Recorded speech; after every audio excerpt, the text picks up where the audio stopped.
Welcome back, everyone. A move to try and force a recall election in Wisconsin has collected more than half of the needed signatures. The man at the center of this controversy is Governor Scott Walker, and he joins us right now. He is at the meeting of the Republican Governors Association in Orlando. And, Governor, thank you for joining us this morning.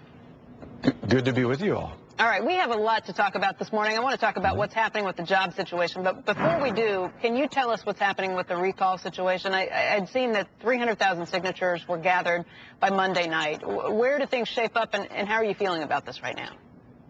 Yeah, they have the recall organizers who, by the way, started their website last November. So they didn't just start organically earlier this year, but they've been planning this for some time. They started officially on November 15th. In 60 days, so through the middle of January, they have to collect more than 540,000 signatures. Their goal is to get about 600,000 to 700,000.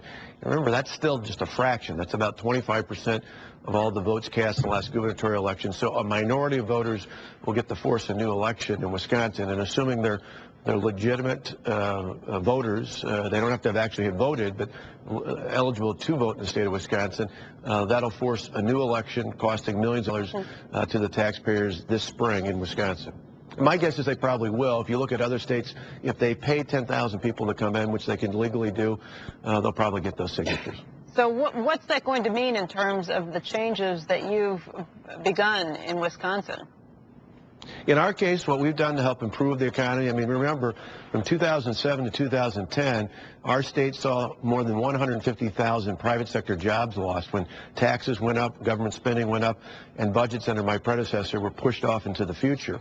We tackled those challenges. We created a better business environment. We've had a net gain of jobs of more than 20,000, even with the tough economy and tough job numbers nationwide in our state. We've lowered our tax burden, eased the regulatory burden. We've done things to show that Wisconsin was open for business. Those reforms will stay intact. Now, if come next May or maybe even early June, if they actually have the signatures and it forces a new election, all those issues will be up on the ballot. But I look forward to that. I'd love to have the chance to talk to the voters of Wisconsin again, to tell that story, and to really contrast it and say you have one of three choices. You can do what other states did, like Illinois and Connecticut. You can raise taxes, and you can lay off thousands of public employees.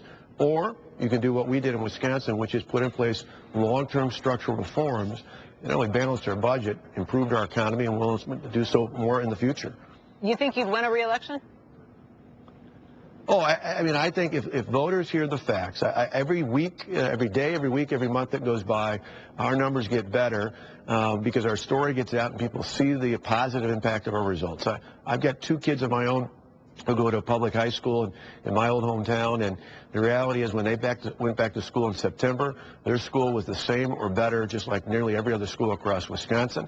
We've seen that in our local governments as well. And in December, in a couple of weeks, people get their property tax bills and realize for the first time in years, property taxes will be the same or going down. I think you spend all the money in the world, and the national big government union bosses are planning on spending tens of millions of dollars. They spent $44 million in our Senate recall elections for state senators. Some guess it'll be almost double that amount against me. But the facts, I think, ultimately trump all the attacks. And if you see that the schools are the same or better and that our governments are doing well and in the end our taxes are going down, people want to hear that, and I think the results will trump everything else. Big money was spent in Ohio, too, and that was a successful outcome for the unions down there. And I'm wondering whether it was the amount of money spent or whether it was a different situation. Did Kasich go further than you did? No, actually, interestingly enough, one of the things that hasn't really been covered nationally is I think the number one difference between Ohio and Wisconsin was once that issue went on the referendum, remember it was a referendum vote, not a vote against or for John Kasich, but a vote on a referendum. Yeah. Once the referendum got on the ballot, they never had the law go into effect. So voters in the Buckeye State never got to see the positive impact of what happens when you put these reforms in. So the boogeyman, all the tax ads and everything else trumped everything else. In Wisconsin's case, we saw that earlier this year in March and April when they spent tens of millions of dollars trying to make that case. But again, schools have come back and the schools are doing well. Local governments are doing well. And in December when they get their property tax bill, all those things show that once you put the law into effect, it actually works. Governor, I am, along with a lot of other people, were certainly highly respectful of what you did in terms of courage in taking on the municipal unions. If you had to do it all over again, would you do it somewhat differently? Well, I would do it, but what I would do is, I kind of came in with the mindset of a small business owner. I said, here's a problem, here's a solution, let's just go out and fix it.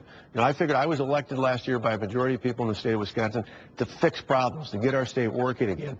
What I didn't foresee is the kind of national money that would come from the big government union bosses to attack us. And if I could do it again, I would have spent January and February communicating that message, probably even running ads telling about why we needed it. Why, for example, in the past, under collective bargaining, we had a system where people could call in sick overtime, or call in sick on their shift, I should say, and then take the next shift on overtime. Why they had abused the system where they could get paid, in some cases, $7,000, $8,000 more a year just for wearing a pager.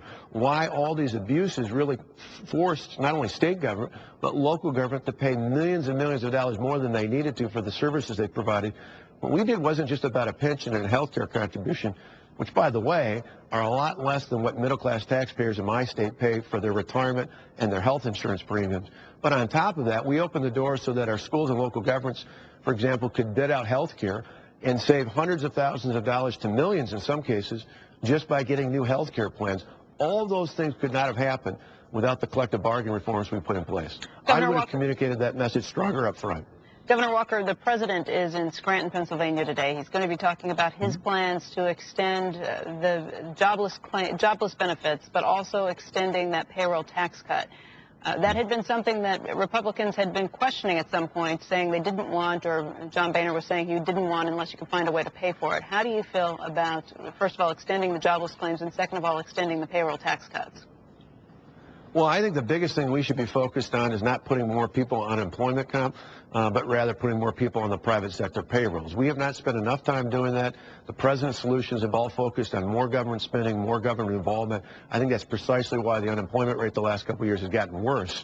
That's really the difference. They focus on how many people can you get on unemployment. We focus on how many people can we get into payrolls of the private sector out there. And to me, I think that means overall, the last thing we want to do in a time of economic crisis is raise taxes, the payroll tax or other taxes out there. I think we should be moving aggressively to put more money back in the hands of the American people, the American entrepreneurs, the American job creators. And if we do that, we'll ultimately see those unemployment numbers go down and more people go back to work. Do you think that there needs to be a way to pay for those payroll tax cuts before they get extended? Well, I think there needs to be a focus and a commitment to say in a time of economic crisis, we're not going to raise taxes, even if it's by default. So I think the payroll tax cut should continue. But I also think in anything, what we have to do in the states is, unlike the federal government, we have to cover our balance. And in Wisconsin's case, we took a $3.6 billion deficit and turned it into a surplus by making tough but important structural changes.